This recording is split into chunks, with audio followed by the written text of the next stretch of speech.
Avec Marion Maréchal, avec mon collègue italien, député européen Vincenzo Sofo, nous nous sommes rendus pendant 2 jours en Arménie. Ça nous a conduit à Yerevan, à Massis et aujourd'hui à Vardenis.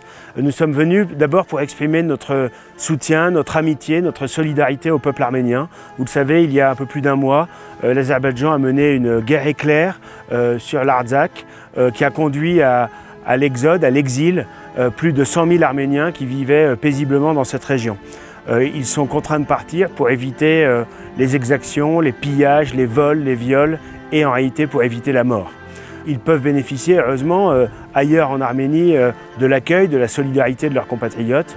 Nous avons eu l'occasion pendant ces 2 journées de rencontrer des élus, des responsables politiques, des responsables associatifs, des étudiants et bien sûr des réfugiés, des familles de réfugiés éprouvées par 9 mois de blocus imposés par l'Azerbaïdjan qui a empêché l'accès routier entre l'Arménie et l'Artsakh. Ils ont été affamés pendant ces 9 mois, ils ont été empêchés d'obtenir l'électricité ou le chauffage dans leur logement. Ils ont été donc durement éprouvés, ils ont souffert pendant cette période avant de devoir finalement s'exiler et quitter leur terre. Cette affaire est assez abominable en réalité et ce qui est encore plus ignoble, eh bien, c'est l'attitude de l'Union européenne.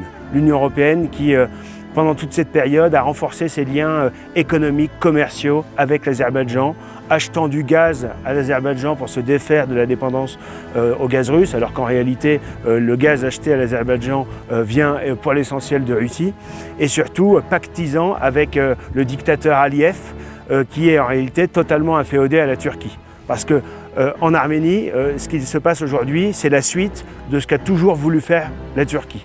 Nous nous sommes rendus ce matin à Yerevan, au mémorial du génocide arménien. Eh bien, il y a un peu plus d'1 siècle, la Turquie avait comme objectif d'annexer purement et simplement l'Arménie et d'éradiquer les Arméniens. Eh bien, ils ont gardé cet objectif-là. Ils sont toujours dans cette démarche. Et aujourd'hui, entre la Turquie qui compte 100 millions de musulmans, l'Azerbaïdjan 10 millions de musulmans, eh bien, il y a ce petit pays, cette Arménie, premier pays chrétien de l'histoire du monde, 3 millions de chrétiens à l'égard desquels nous avons un devoir absolu de solidarité. Ils ont besoin de notre aide, ils ont besoin de la solidarité de la communauté internationale et notamment des nations européennes qui malheureusement aujourd'hui détournent le regard face à leurs souffrances. Eh bien, nous sommes venus dire qu'il faut en finir avec une Union européenne qui pactise avec Aliyev, qui est complice du calvaire, du martyre des Arméniens de l'Artsakh.